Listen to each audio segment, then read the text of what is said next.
We are now only 1 month away from Apple's massive March event, where Apple's gonna revolutionize one of their biggest products ever. And not only that, but we're expecting Apple to release 6 new devices. So in this video, I'm gonna go through each product, the features we should expect for them, and the prices as well. So let's get started. Now, before I get into the most important release next month, which I believe will be the iPad Pro, I first wanna talk about the new M3 MacBook Air. We know that this new MacBook is coming at Apple's event next month for sure, 100% guaranteed, because for the first time in years, Apple released the new M3 chip in the MacBook Pro first without giving it to the Air at the same time. So that's exactly what the Air will be all about, the new M3 chip. But this time around, the rumors are pointing to Apple releasing both the 13-inch and 15-inch models at the same time, which makes sense. In terms of the specs, we can expect the base model to come with 8 gigs of RAM,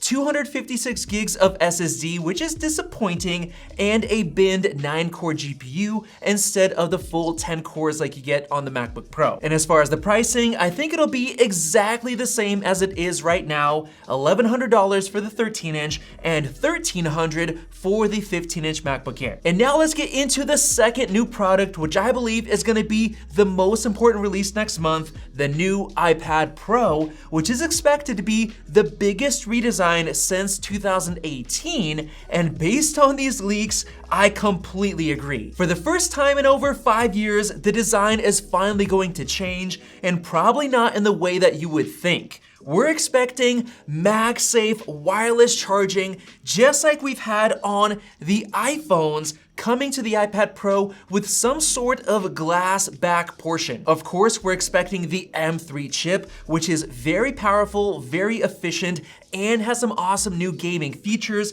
like ray tracing and metal effects upscaling, basically allowing AAA games to run even better, likely even on a fanless MacBook Air. We're also expecting the display bezels to get thinner, which is always nice, and we are getting a larger display size for the bigger model, being 13 inches instead of 12.9, which makes it instantly stand out compared to all of the previous iPad Pros. But one new leaked feature is that Apple will be giving the iPad Pro a landscape camera, just like we have on the budget iPad 10, making it look so much more natural for FaceTime and Zoom calls, instead of looking like you're looking off to the side. Now, the only problem is that the price is expected to go up, but thankfully, we got recent leaks that say it's only gonna be about $200 more expensive. So as for the pricing, we can expect the 11-inch iPad Pro to start at $999 and likely $1,199 for the new 13-inch model. Now, moving on to the third new product Apple's gonna release at this event.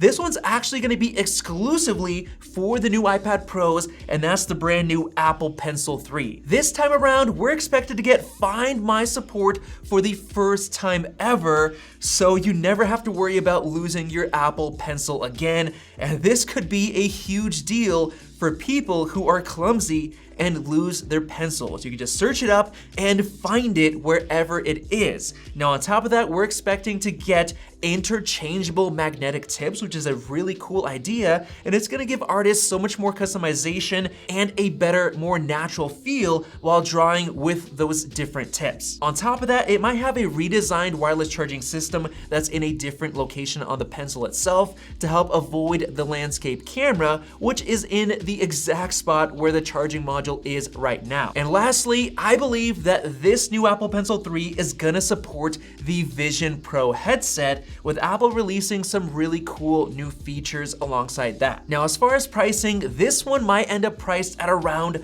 $150, which is the most expensive one so far, especially if they add brand new features or maybe extra buttons, as well as new software features exclusive to this new Apple Pencil. Now, for the fourth new product, this one is also iPad Pro related, and it's a brand new, completely redesigned Magic Keyboard Gen 2. This one is gonna be a huge deal because the last time we got one was in 2020, and it totally changed the iPad experience, adding a trackpad and keyboard that works flawlessly with no lag and no batteries because of the direct connection. This time around, we actually have patents for the new design, showing a couple of new features like the ability to stick the Apple Pencil 3 into the hinge for safe storage and recharging, which is a great idea. Not only that, but it'll have some new modes for a higher viewing angle, as well as clipboard mode, which the current Magic Keyboard is desperately lacking. Mark Gurman says that the new Magic Keyboard will have a larger trackpad, which is nice,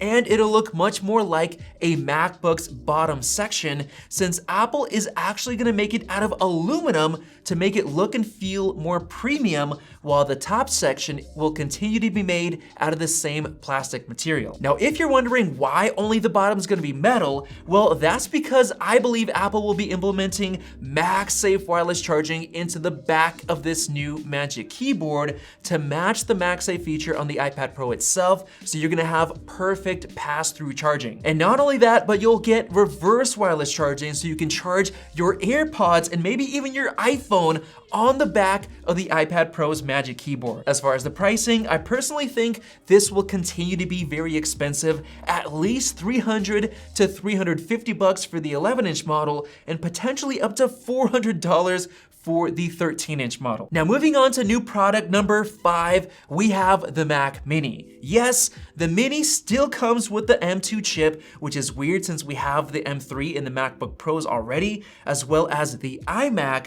So in my opinion, Apple absolutely must upgrade the Mac Mini to the M3 chip next month. Now, as far as the other changes, the Mac Mini already has Wi-Fi 6E and Bluetooth 5.3, so I personally believe we won't get any other changes at all. It'll literally just be an M3 chip upgrade, and that's it. And as far as the pricing, we can expect the same exact $599 price as we have right now. And finally, we have the last product, number 6, which will be the new 10.9-inch and 12.9-inch iPad Air. We actually got some huge leaks in terms of the design, and it looks like Apple is finally updating the camera bump on the back, which is exciting since it's been the same for years. This time around, it'll look more like a pill shape, which is actually what we're expecting for the iPhone 16, but unfortunately, it'll be sticking to a single camera on the back, and we're not expecting a landscape camera on the front either,